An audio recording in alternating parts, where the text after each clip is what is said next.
The champagne glass in my hand was ice cold, but the heat rising in my chest felt like a brush fire. 200 people stood in the ballroom of the Drake Hotel, the crystal chandeliers shimmering above us like 1,000 watching eyes. My mother, Cynthia, stood at the microphone, looking radiant in a dress that probably cost more than my first car. She raised her glass, her voice trembling with manufactured emotion. She said that for Ashley's wedding, she wanted to give something truly meaningful, something that represented the legacy of our family. Then she pulled a folded document from a velvet envelope. She announced that as a wedding gift to Ashley and her fiancé, she was transferring the deed to the penthouse at the Kensington. My penthouse. The home I bought with my own money 3 years ago. The room erupted in applause. Ashley squealed, covering her mouth with hands that sparkled with borrowed jewelry. Her fiancé, a slick man named Julian who always looked like he was selling something, pumped his fist in the air. I didn't move. I didn't blink. I just stood there, watching my mother smile that perfect, practiced smile, while she publicly stole $18 million of my life and handed it to my sister like a party favor. The audacity was absolute. She didn't even look at me. To her, I was just a spectator at my own execution. Before I tell you how I destroyed their entire celebration without spilling a single drop of my drink, drop a comment and let me know where you're listening from and what time it is for you right now. I want to see how far this story travels. I didn't scream. I didn't lunge across the table to snatch back what was mine. That's what amateurs do. That's what people who lose do. Instead, I took a slow sip of champagne and watched the show.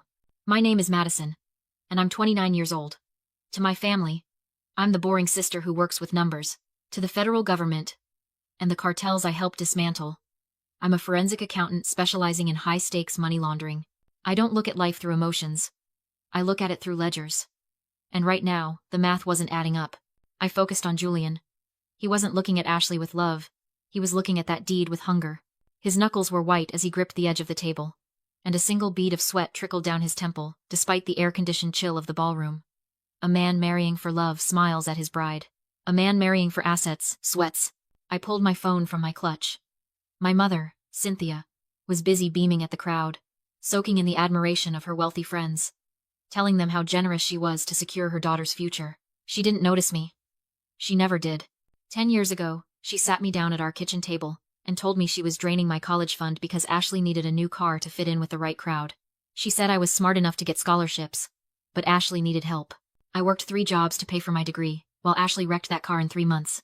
They broke me then, forcing me to build my life from scraps. But today, I'm not the broke student begging for tuition. I'm the one auditing the banks they beg from. I unlocked my phone and accessed the secure portal I use for work. I didn't need to run a complex search. I just needed to confirm a suspicion. One tap on the federal watchlist database. The screen flashed red. Julian Vane. Status: active investigation. Priority: high. I almost laughed. Of course. My mother hadn't just stolen my property. She was attempting to launder it directly into the hands of a man currently being watched by 3 different agencies for wire fraud. It wasn't a wedding gift. It was a transaction. Ashley's debt, $450,000 of credit card bills and failed influencer startups, was the liability. My penthouse was the asset being used to balance the books. Julian wasn't marrying Ashley. He was marrying my equity. I looked up. Julian was reaching for a pen, his hand shaking slightly. He wanted to sign that transfer immediately, to make it legal before anyone asked questions. He thought he was closing the deal of a lifetime. He thought he was smart. I took another sip of champagne, feeling the bubbles burst on my tongue. Anger is a useless emotion in my line of work. It clouds judgment. What I felt was colder, sharper. It was the feeling of a steel trap clicking into place. They thought I was the victim here, the silent, invisible bank account they could raid whenever they pleased.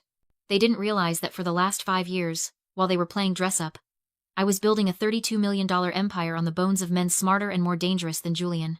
I watched my mother pat Ashley's cheek, whispering something that made them both giggle. They looked so happy, so secure. They had no idea that the woman standing 10 feet away wasn't just a sister. I was the auditor, and I was about to close their account for good. I didn't have to wait long. Cynthia found me near the raw bar, her smile tight as a snare drum. She gripped my elbow with fingers that felt less like a mother's touch, and more like a police escort. She steered me into a quiet alcove behind a pillar, away from the prying eyes of the society photographers she'd hired. "You're making a face," she hissed, her voice low and dangerous. "Fix it. People are watching." "I'm watching too," I said calmly. "I'm watching you give away my property." She didn't flinch. She didn't look ashamed. Instead, She looked at me with a terrifying, righteous pity. This was the moment I realized I wasn't dealing with a simple thief. I was dealing with a martyr. Madison, look at you, she said, gesturing vaguely at my dress, my jewelry, my existence. You have everything.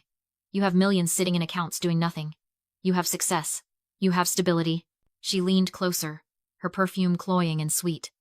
Ashley has nothing. She has $400,000 in debt and a reputation that's hanging by a thread.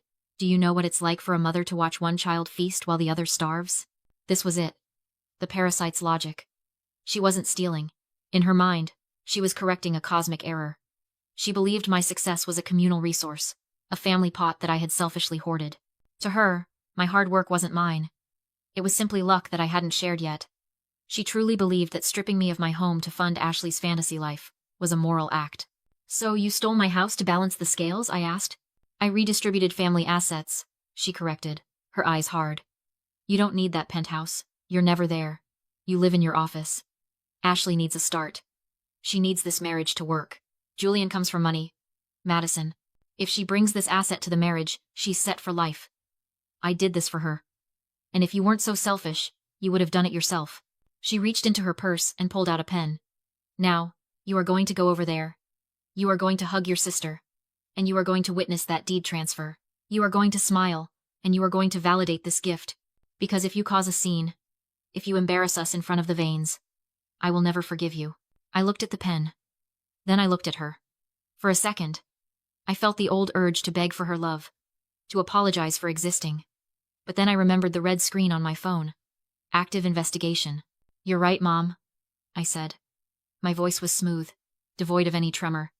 Ashley needs this. Julian needs this. Her shoulders dropped. She exhaled, relief washing over her face. She thought she had won. She thought I was the same doormat I had been at 19. She didn't see the wolf baring its teeth. Good girl, she whispered. I took the pen. Let's get this signed. We wouldn't want any legal ambiguity. I walked out of the alcove and straight toward the head table. Julian was hovering over the document.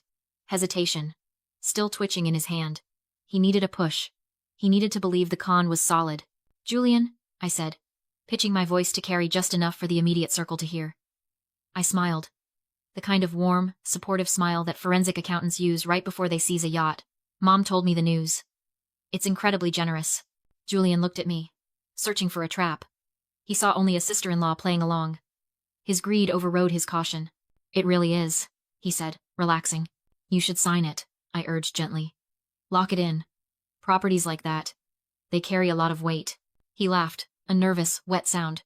You're right. He pressed the pen to the paper. I watched the ink flow.